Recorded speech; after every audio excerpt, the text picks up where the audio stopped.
Something wicked this way comes. Am I the only one that really loved that title to this episode of Parasite? Like, oh my god, that title. Something wicked this way comes. I did not realize the actual meaning behind that title until I saw that conclusion of this episode. Like, Miki.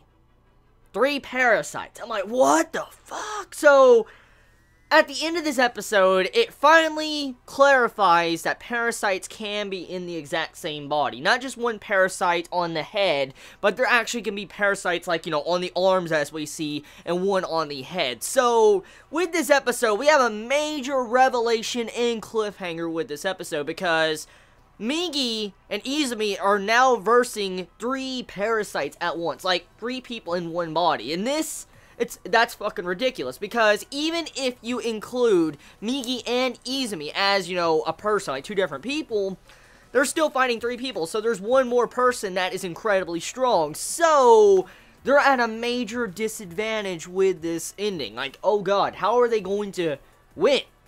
Here's the other thing you have to wonder about. With this new parasite that came up in this episode with 3 different parasites inside of him, there's something very off and weird about this parasite. For one thing, this parasite is very expressive. He expresses his emotions. It might be Miki that's expressing it. Like, I don't know necessarily if it's Miki as the entire whole of the body, or if it's Miki just the head, or if there's actually different body parts that have their own separate names. For instance, we don't technically know if Miki is actually, like, the only active thinker. A parasite in that body. Like, since technically Miki actually controls the head, I think it might be possible that he could probably control the other parasites since they're attached to his nervous system, and since technically they're the exact same being, it might be possible, but we don't technically know until we see next episode. But either way, I'm still wondering, does each parasite have their own individual brain? And if it's not that, I'm also wondering, too, if, like, it's just Miki that has the Miki name, and also, is Miki the only one that's technically that expressive? Because it would be incredibly weird having to be in a body with 2 other parasites. Imagine in one body and having 3 different people in one body trying to control it in different directions. That'd be kind of fucked up. So, this lays on the table that there's other parasites out there that have integrated with other parasites. Now that we know that technically 3 parasites can be in one body, this also pretty much lets us know that there could probably be, more parasites in one body, because you can have one in, the head, one in the arms, pretty much, or the hands, technically, and then you can have one in the chest. You could probably have one for the lower part of the chest, one for the legs, and so, pretty much, you can have multiple parasites in one body, probably even one in the neck, too, if you want to think about that too. So, with this revelation, we find out that a lot of parasites can conjoin in one body, and I'm quite interested to see exactly what is going to go down, and how is Migi and Izumi supposed to outsmart 3 parasites at once.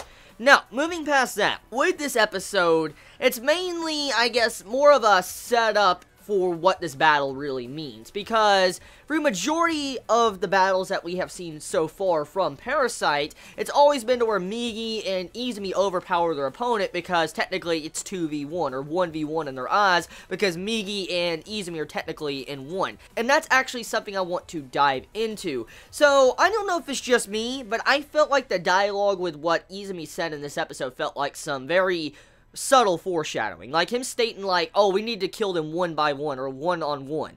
And I was thinking like, wait a minute, so you're counting as Migi as if it was you. And so, I know what he technically meant by that. He wasn't really counting Migi, but what I'm getting at is, it felt like that was subtle foreshadowing for saying that Migi and Izumi are fusing or mixing, because we do know since the revelation of what happened to Izumi's heart, Migi's spreading around all inside of Izumi's body. And then with this episode, with that dream sequence, ooh, I want to dive into that in just a moment. But it makes me believe that that entire, conversation, or that line of dialogue means that it's foreshadowing that Migi and Izumi are fusing as one.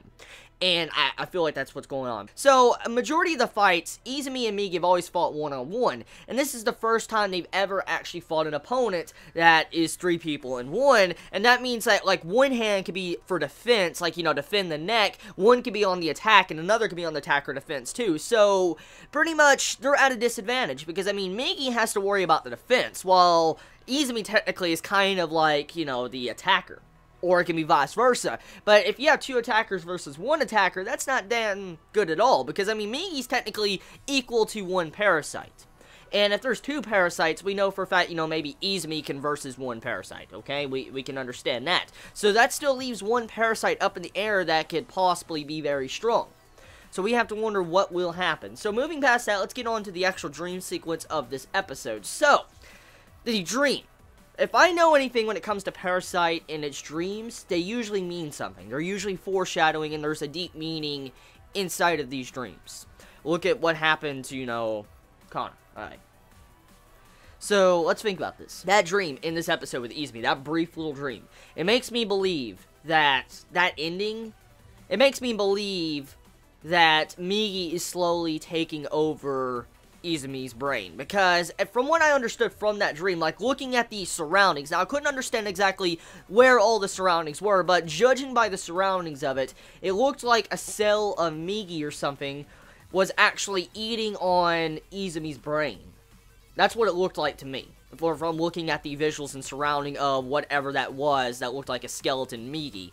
And so, it makes me think that maybe Izumi might be, like, talking with Migi's cells or something. I mean, it might not even be talking with the cells, but I feel like that's foreshadowing to show that Migi's cells are invading Izumi's mind and, like, devouring his actual human mind. That's also what that can possibly mean, but I feel like there's more stuff and more meaning behind that than meets the eye. Now, other things going on in this episode, besides that, pretty much Izumi is like a #1 hit list person. For instance, all the Parasites are coming after Izumi after killing that dude at the beginning of this episode that was at the feeding ground. So, Izumi is being targeted by every Parasite in the city, which is not damn good at all.